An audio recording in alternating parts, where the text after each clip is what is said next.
నేను కలిసిన అనుభవాన్ని మీతో పంచుకొని నా ఉపన్యాసాన్ని ముగిస్తాను. 2009 సంవత్సరంలో శాసనసభ ఎన్నికలు జరిగినాయి.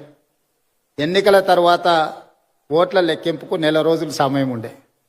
మేము అప్పుడు అన్ని లెక్కలు వేసుకున్నాం, తప్పకుండా ప్రభుత్వం వచ్చేటట్టే ఉందని. మరి ప్రభుత్వం వస్తే మంత్రులు కావాలనే కోరిక కూడా ఉంటుంది కదా.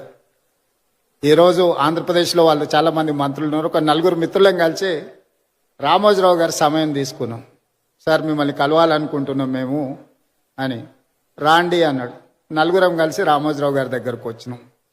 మా నడక, మా చూపులను బట్టి ఆయనకు అర్థమైంది వీళ్ళేదో మంత్రి పదవులకు పైరవి కోసమే వచ్చినట్టున్నారని.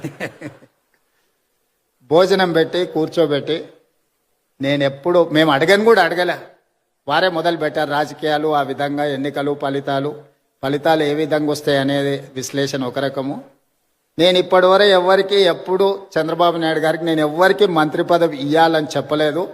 నా దగ్గరికి ఎవరు వచ్చినా మంత్రుల కంటే కూడా ఎమ్మెల్యేలకు బాగా రాణిస్తారని నేను సూచన చేస్తూ ఉంటాను.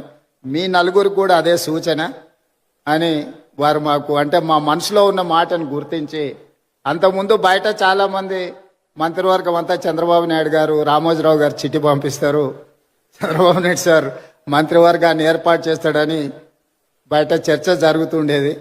సరే రామోజీరావు గారు మా 4 ఎవరికో ఒక్కరికైనా తప్పకుండా చెప్తాడనుకొని మేము వచ్చినాము. వారు రాజకీయ నాయకులకు కానీ ప్రభుత్వంలో కానీ ఇలాంటి సూచనలు ఎప్పుడు నేను చేయను. మీరు కష్టపడి పని చేయండి, మీరు మంచి చేస్తే తప్పకుండా నా పత్రికలో స్థానం ఉంటుంది, మీరు చెడు చేస్తే మాత్రం మొదటి పేజీలో స్థానం ఉంటుంది, మీరు ఏది కావాలనో కోరుకోండి అని చెప్పి మంచి భోజనం పెట్టి, రామోజీరావు గారు మంచి హోస్ట్. నేను ముఖ్యమంత్రి అయిన తర్వాత కూడా వస్తే చాలాసేపు భోజనం పెట్టి చాలా విషయాలు మాట్లాడినారు. ముఖ్యమంత్రిగా వచ్చినప్పుడైనా ఏదైనా పనుల విషయంలో ప్రస్తావిస్తారేమో నేను అనుకున్నా, వారు ఏం మాట్లాడలేదు. వారు చెప్పిండ్రు ఇది నా బాధ్యత, ఎందుకు సార్ రెస్ట్ తీసుకోవచ్చు కదంటే, నిత్యం నాకు ఈ పనిలోనే ఒక సంతృప్తి ఉంటుంది. ప్రతి పేజు నేను చదువుతాను. అక్కడక్కడ వారు స్పెల్లింగ్ కరెక్షన్స్ ఉంటే కూడా పత్రికలో వచ్చిన ఆ డేటా అంటే మ్యాటర్ని కూడా వారు రౌండప్ చేసి పెట్టి, అందులో ఏం తప్పులు ఉన్నాయో కూడా మార్క్ చేసి పెట్టి వారి టేబుల్ మీద కనిపించింది. అంత నిబద్ధతతోని వారు పనిచేసిండ్రు కాబట్టే ఇంత గొప్ప సంస్థను నిర్మించగలిగినరు. రామోజీ అనేది ఒక పేరు కాదు, ఒక బ్రాండ్.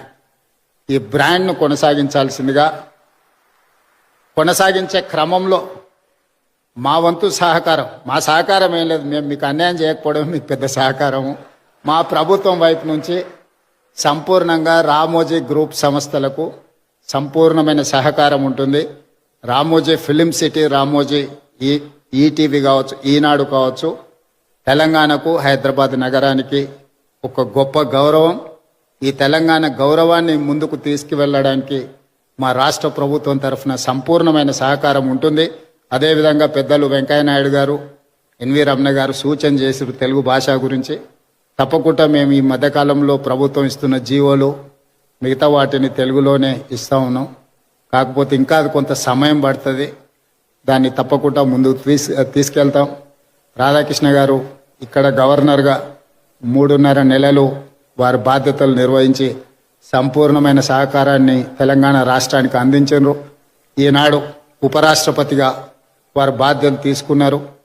ఆనాడు ఉపరాష్ట్రపతిగా వెంకయ్య నాయుడు గారు తెలుగు రాష్ట్రాలకు సంబంధించిన సమస్యల్ని పరిష్కరించడంలో, కేంద్ర ప్రభుత్వం ఇచ్చిన హామీలను అమలు చేయించడంలో నిరంతరం వారు ముఖ్యమంత్రులతో సమన్వయం చేసుకొని అన్ని సంస్థలకు సంబంధించిన అధికారులను, వివిధ శాఖలకు సంబంధించిన అధికారులను, మంత్రులను కూడా పిలిపించి ఆనాడు ఉపరాష్ట్రపతిగా వెంకయ్యనాయుడు గారు ఈ తెలుగు రాష్ట్రాలకు సహకరించారు. ఈనాడు నేను భారత ఉపరాష్ట్రపతి రాధాకృష్ణన్ గారి నుంచి కూడా మేము ఇదే రకమైన సహకారాన్ని వారి నుంచి ఆశిస్తున్నాం. వారిని మనస్ఫూర్తిగా ఈ వేదిక మీద నుంచి ఉపరాష్ట్రపతిగా బాధ్యతలు చేపట్టినందుకు అభినందనలు తెలియజేస్తూ మీ అందరి దగ్గర సెలవు తీసుకుంటున్నాను.